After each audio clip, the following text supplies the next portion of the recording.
बूढ़ा तखणी छपिरन में लिकन सुडिकन खे कयां काॾे।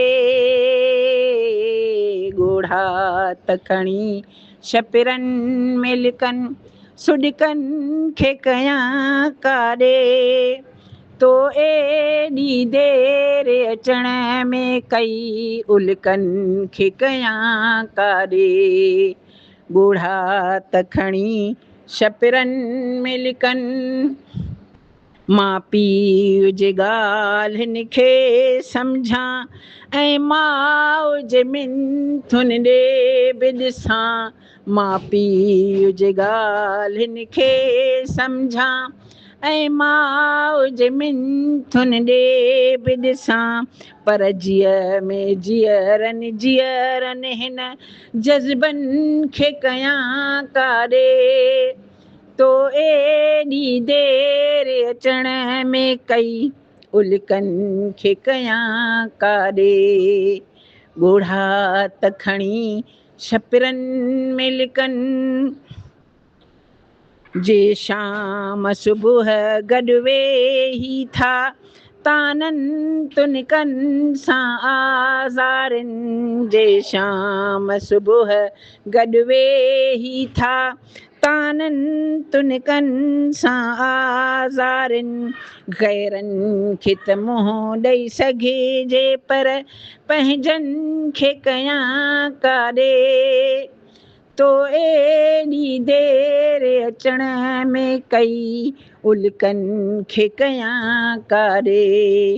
बूढ़ा तखणी छपिरन में लिकन आहे कहिड़ी ईद त वई गुज़री ॿी ईद बि आहे अचण वारी। आहे कहिड़ी ईद त वई गुज़री ॿी ईद बि आहे अचण वारी। तूं पाण न ऐं ॿियनि सां मुकल तोहफ़नि खे कयां काॾे। तो एॾी देर अचण में कई उल्कन खे कयां काॾे। बूढ़ा तखणी छपिरन में लिकन हीअ रोज़ अचण जी हाओ कर ऐसा हलचल थी विझे।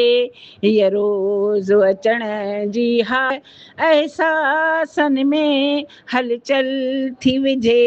वेसाहन जी हिन दुनिया में खे कयां काॾे। तो एॾी देर अचण में कई उल्कन खे कयां काॾे। बूढ़ा तखणी छपिरन में लिकन कंहिं साण मल्हाया सालगिरह हर सालगिरह थी साहु कढे। कंहिं साण मल्हाया सालगिरह हर सालगिरह थी साहु कढे।